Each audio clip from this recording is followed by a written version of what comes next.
ये बड़को। जी माँ जी। अरे तनी बड़का से कह के एकरा के बाजारे भेजवा दा। ठीक बा माँ जी। बाजारे में कोनो जरूरी काम बा का माँ जी? हाँ जरूरी काम बाटे। अरे छोड़ ना, कोनो काम होके बस तू खाली बड़का से कही दा कि एकरा के बाजारे पहुंचा दे। ठीक बा माँ जी।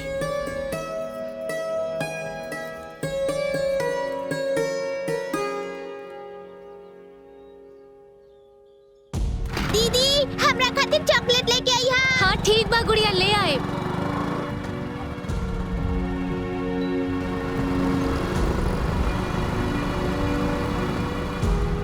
रुक दा।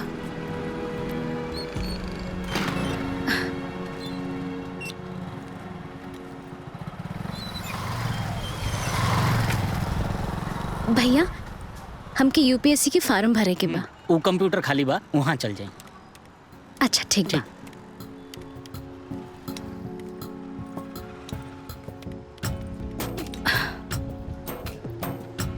भैया एगो यूपीएससी के फार्म दे दी ना, हमरा के भरे के बा। अच्छा अपन आईडी कार्ड दिखाई। आई कार्ड ले। हम ग्रेजुएशन कैले बानी। पता बताए? लखनऊ से। हम पुरानी बाजार से आयल बानी। ली फॉर्म भरा गई। हो जाए ना? हाँ ठीक बा।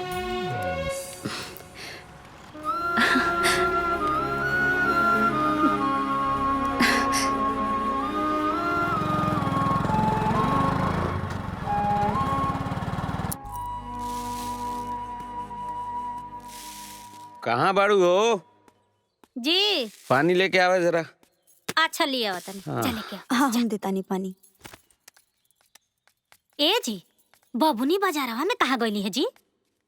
अरे वो साइबर कैफे के लगे उतर गई रहे। हे भगवान, गवना टूटले महीनों दिन ना भइल, लगली बाजारे बाजारे घूम में। अरे केहू होई होई जा, ओकरे से मिले गई हुई है। ए, चुप! ढेर जुबान चलता तोहार, धाई के कच्चे से काटे दे। ए भैया। हाँ रउआ ना पूछनी है कहाँ गइल बिया, का करे गइल बिया?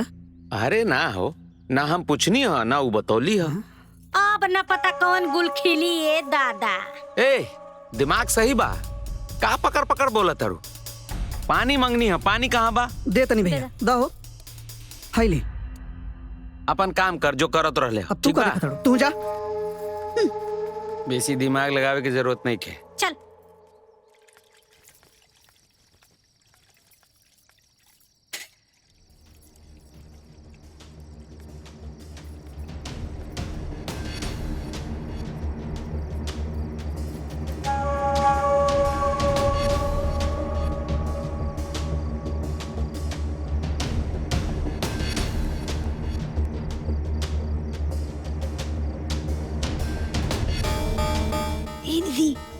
ए दीदी यहाँ आई।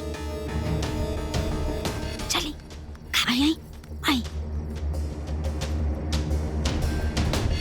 देखी देखी देखी तो फोन में लागल बिया। का करतिया? जब से बाजारे से आइल बिया तब से भीतरे भी आई था। तब बैठ भीतर का करतिया? चला बतावा तनी का करतिया। आई सोशल मीडिया पर ना दुल्हा खोजतिया। जे लोग के ऐसे ना मिलेला ना, उ लोग सोशल मीडिया पे खोजेले। अरे तई कमाई बाप सिखोले होइया जा। हाँ। ओ त खोज तारी। त काल है ना बुढ़िया भेरी पूछिया। ई ठीक बा, काल पूछे तानी बुढ़ा से। चली।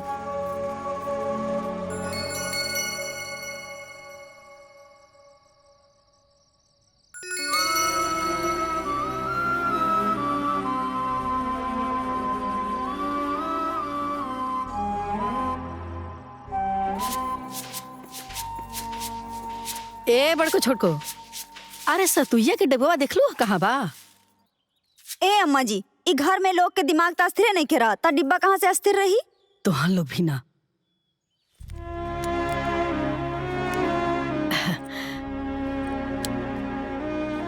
माई हम जाता नहीं। हाँ ठीक बात सुन। हाँ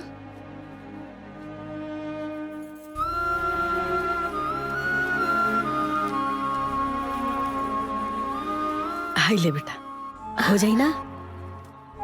अरे माई, 200 रुपया का हुई, अब 150 में काम चल जाई। इला 100 को 50 दे दा। संभाल के जाइए। जाता नहीं। हाँ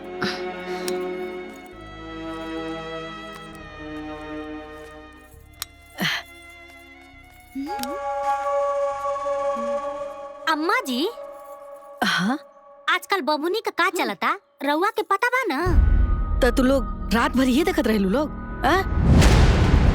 अरे तू लोग हाथ धो के हमारा बेटी के पीछे पड़ल बा। ओकरा साथे कौन घटना घटल बा पता नहीं के तुम लोग के? कितना टूट गई बिया, याद नहीं के? अरे का अम्मा जी, हमनी के तो आपन समझ के बोलिया जा, त रउआ के इतना खराब काहे लग गई?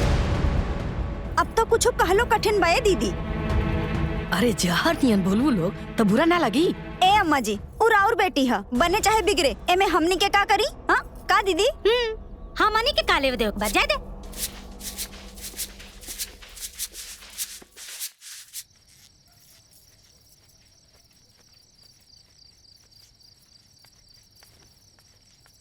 सारा दुनिया में बियाह टूटला पर दूसर रिश्ता खोजाला, आ हमारे घरे पैसा दे के भेजल जाता राउंड पर।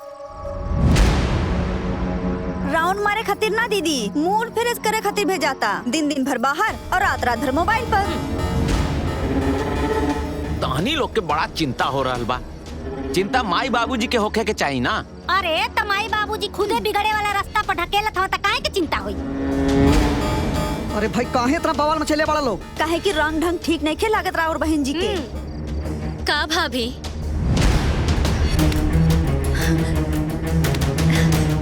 अरे का रउआ लोग बात के बतंगड़ बनाओ तानी?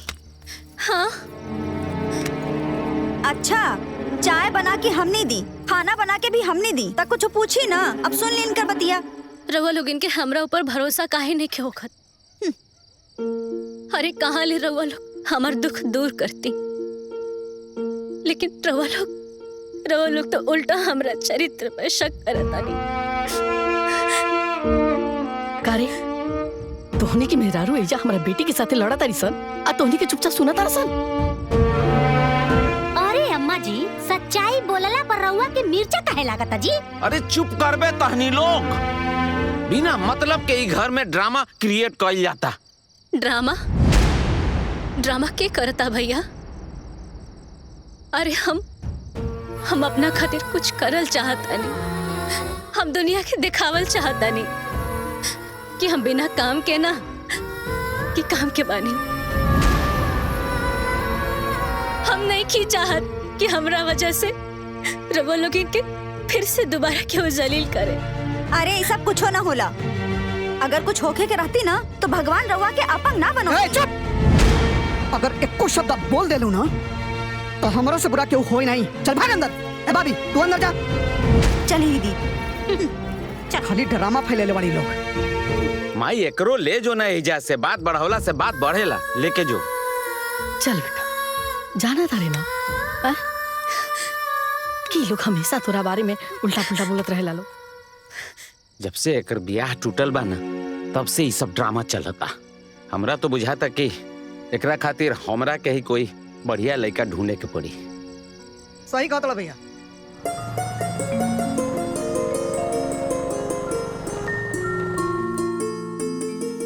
चलिए भैया। हाँ बाबूजी के सब कुछ बता दे जाओ। हाँ हाँ बिल्कुल बता दिया जाओ। हाँ चल देखो बिल्कुल। का बोला चलो चलिए। भोरही से कहाँ गिरल हालो? छोड़ी हूँ सब। अपना ममता खातिर एगो बहुत बढ़िया लड़का मिलल बा। अच्छा, दोनों के जोड़ी बहुत अच्छा लगी। हाँ बाबूजी। का करेला लइकवा? बाबूजी गवर्नमेंट सर्विस में बा। हाँ तो ओकर नाम पता बताओ लोग ताकि चल के देख ले जाओ। और नाम पता तो हम रउआ के बता ही दे बाबूजी। मेन बात जो बतावे के रहे वो थोड़ा सुन ली ना पहले।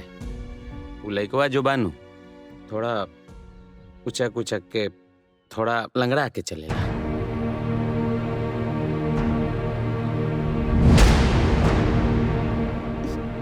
कारे तोहनी के अपना बहिन खातिर अपंग लइका खोजबा सन? राउर बेटी तो जैसे प्रीति उषा हाँ। अपंग के अपंग मिली तबे ना जीवन चली। हाँ आइल तो रहे निमन दमाद, बियाह भइला के बाद छोड़ के चल गई।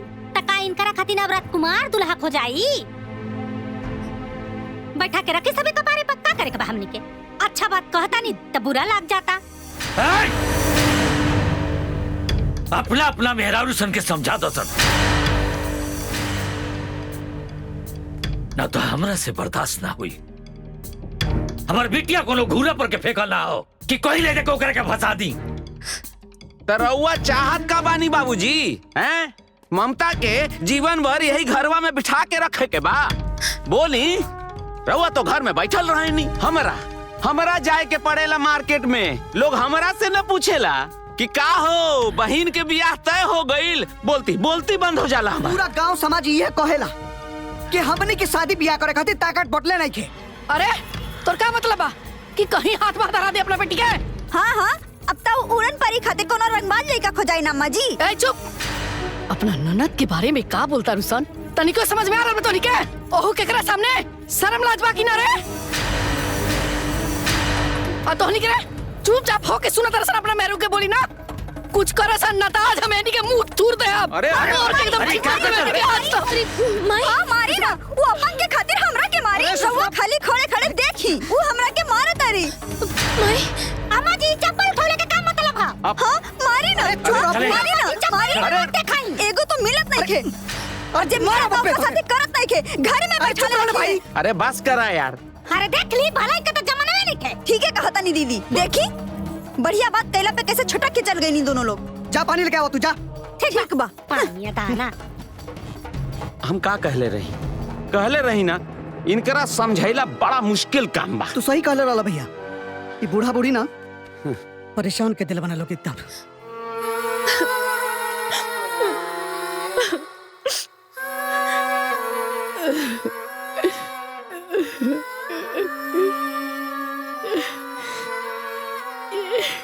बताई सब अपन भाई होके अपने बहन खातिर अपंग लेके खोजले बड़ा सर।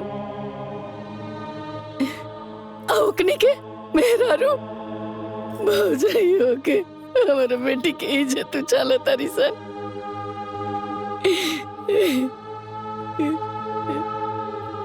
दुनिया की यह दस्तूर बा ममता के माई। कमजोर के रिश्ता कमजोर से होला ताकि उकर जिंदगी और कठिन हो जाओ और लोग ताना मारे। माई, बाबूजी,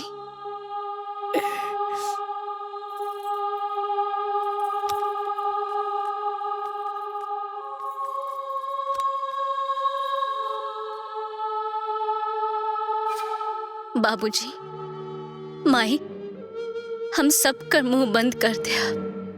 बस रहुआ लोग हमरा ऊपर भरोसा रखी। बेटा, घर दुश्मन, जवार दुश्मन, सारा समाज दुश्मन हो गइल बा। के कर मुंह बंद करबे। सबके दुश्मन बन गइल बा बेटा। केकरा साथे लड़बे? माई, हम सब दुश्मन के मुंह बंद कर दे। हम सबसे लड़ ले। हम भले ही हमारे एगो अंग कमजोर बाटे, बाकी हमार इरादा बहुते मजबूत बाटे। बस रवा लोग इनके आशीर्वाद मिल जाए ना, तो हम डूबल नाव के भी मझधार से किनारा कर दे। हम किनारा कर दे। हम चिंता मत कर बेटिया, हमनी के तोरा ऊपर बहुत भरोसा बा।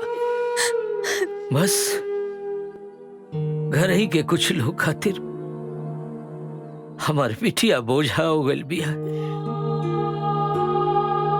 लेकिन तू अपना लक्ष्य पर ध्यान रख। हमनी के आशीर्वाद तारा साथे बा।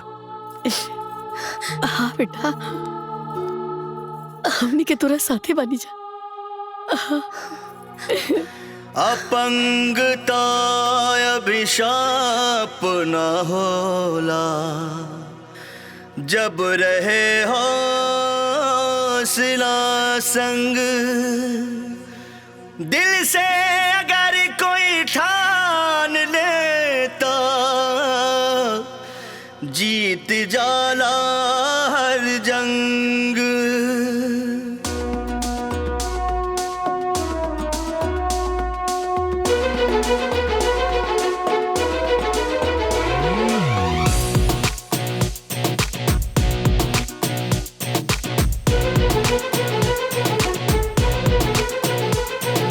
दरिया पार करे में नाविक कबो न साहस छोड़ेला, लड़ जाला तूफान से ऊ हर कठिनाई के तोड़ेला। जुनून जज्बा बनल रही तब जीत तो हर हालात में बा, जब हिम्मत हर दम साथ में बा तो मंजिल तोरे हाथ में बा, जब हिम्मत हर दम साथ में बा तो मंजिल तोरे हाथ में बा।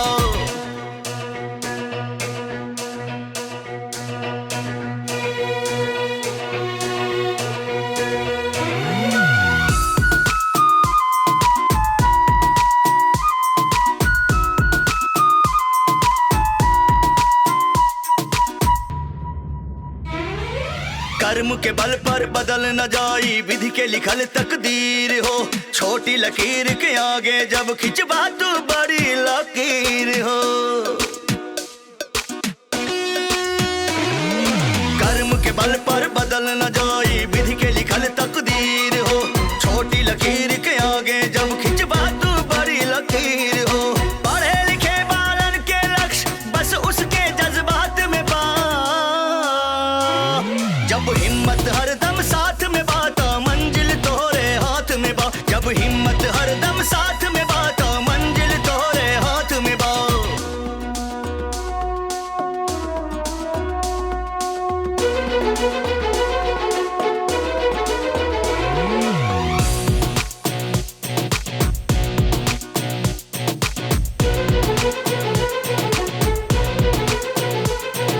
मेहनत के एह पृष्ठभूमि पर लिखल जाला इतिहास हो, मुट्ठी भर जे जमीन ना पे नाप देला आकाश हो। मेहनत के एह पृष्ठभूमि पर लिखल जाला इतिहास हो, मुट्ठी भर जे जमीन